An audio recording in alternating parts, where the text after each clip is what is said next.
Assalamualaikum warahmatullahi wabarakatuh. Kenalkan, kami dari kelompok 4 yang terdiri dari saya Intan Permatasari, saya Azura, Saya Akila, saya Elvira Zahranyanto, saya Jenny Fabiria. saya Nurmawati. Saya Rina Aulia.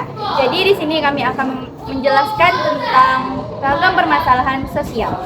Oke, stay Keep watching, guys. Bye. Rin, Gugogi, apa? Gugogi. Bahas ulas sosiologi.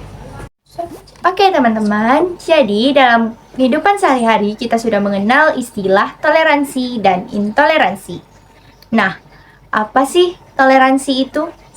Toleransi adalah sikap saling menghargai tanpa memandang perbedaan. Perbedaan ini bisa berupa perbedaan suku, agama, ras, budaya, gender, ataupun penampilan. Nah, lalu apa sih intoleransi? Nah, jadi apa sih itu intoleransi, guys? Nah, intoleransi adalah suatu kondisi di mana seseorang atau organisme tidak dapat mentoleransi atau mengatasi suatu hal tertentu dengan baik. Intoleransi bisa terjadi dalam berbagai konteks, terutama dalam konteks lingkungan. Namun, menurut Kamus Besar KBBI, intoleransi adalah ketiadaan tenggang rasa. Istilah tersebut mempunyai makna yang berbanding terbalik dengan toleransi. Nah, intoleransi bisa bervariasi dalam tingkat keparahannya. Beberapa orang mungkin hanya mengalami gejala ringan dari intoleransi ini, sedangkan yang lain mungkin dapat mengalami lebih parah atau bisa juga menghindari suatu lingkungan yang menyebabkan intoleransi tersebut. Kejadian-kejadian intoleransi dalam masyarakat bisa juga diakibatkan oleh adanya individu lain atau masyarakat yang menjunjung tinggi kelompoknya. Namun di sisi lain juga, masyarakat juga bisa menganggap masyarakat lain lebih rendah dari kelompoknya. Oh iya, kasus intoleransi juga bisa disebabkan oleh karena adanya perbedaan pemahaman masyarakat. Apa sih contoh sikap intoleransi? Jadi, karena kita hidup di tengah keragaman seperti yang ada di Indonesia, di mana setiap individu diharuskan untuk mempunyai sikap toleransi agar bisa tetap hidup berdampingan. Sikap intoleransi yang terus dilakukan hanya bisa memunculkan konflik yang berujung pada keretakan atau perpecahan dalam kehidupan. Berikut ini adalah beberapa contoh intoleransi di masyarakat. 1. Membeda-bedakan orang atau diskriminasi terhadap suku, agama, gender, ras, dan lainnya. 2. Tidak menghormati dan menghargai hak milik orang lain. 3. Memaksakan kehendak orang lain. 4. Mengganggu kebebasan orang lain. 5. Membenci dan menyakiti perasaan. Nah, jadi setelah memahami tentang pengertian intoleransi dan beberapa contohnya, dapat kita lihat bahwa toleransi ternyata sangat penting dalam kehidupan sehari-hari. Toleransi ternyata menjadi dasar bagi kita untuk hidup berdampingan di tengah keberagaman masyarakat.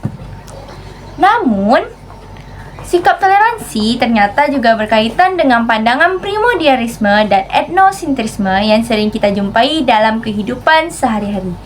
Nah, apa sih yang dimaksud dengan pandangan primordialisme dan etnosentrisme? Nah, pembahasan yang pertama yaitu primordialisme. Jadi, teman-teman tahu nggak apa itu primordialisme?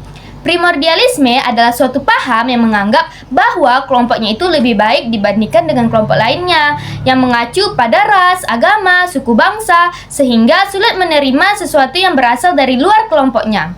Dalam masyarakat yang majemuk, paham primordialisme hampir selalu terjadi. Hal ini karena adanya sesuatu yang dianggap istimewa oleh individu dalam suatu kelompok sosial, serta adanya keinginan untuk memelihara keutuhan kelompoknya.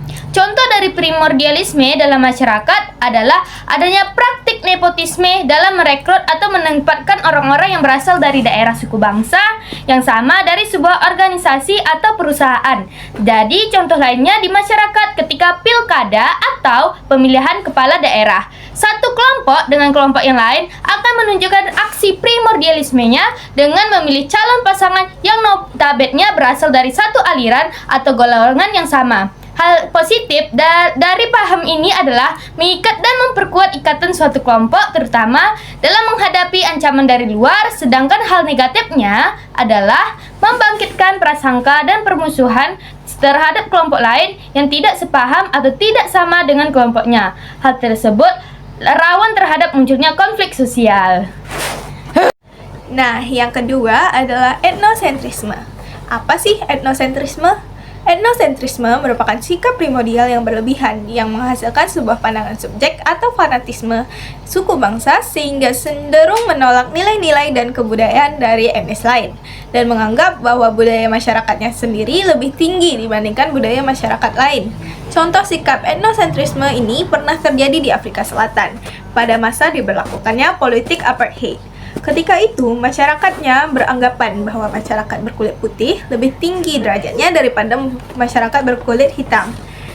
Karena itu, mereka memberlakukan politik diskriminatif yang berupa segregasi atau pemisahan antara masyarakat berkulit putih dan masyarakat berkulit hitam. Selanjutnya yaitu kebiasaan memakai koteka bagi masyarakat Papua pedalaman. Jika dipandang dari sudut masyarakat yang bukan warga Papua pedalaman, memakai koteka mungkin adalah hal yang sangat memalukan. Tapi, oleh warga pedalaman Papua, mereka memakai koteka dianggap sebagai suatu kewajaran. Bahkan dianggap sebagai suatu kebanggaan seperti halnya primordialisme. Etnosentrisme dapat menjadikan ikatan kelompoknya semakin kuat, bahkan dapat menimbulkan semangat kebangsaan atau semangat patriotisme. Namun, di sisi lain, etnosentrisme dapat menimbulkan konflik antar golongan atau kebudayaan.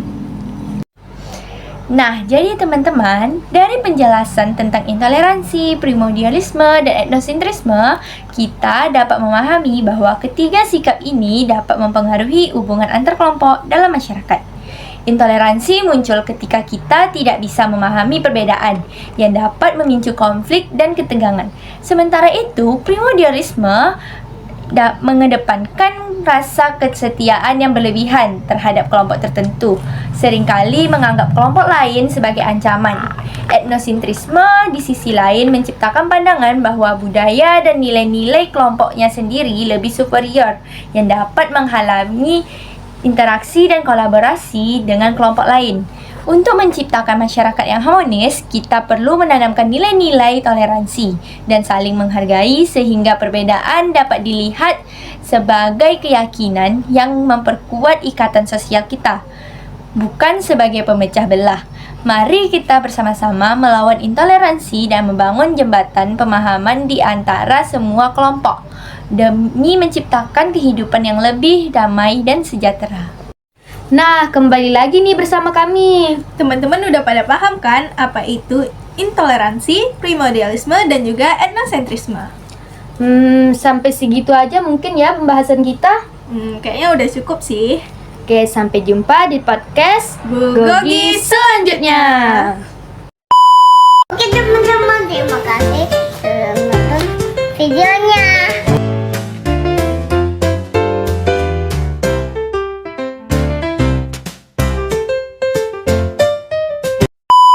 Oke teman-teman, terima kasih sudah menonton videonya.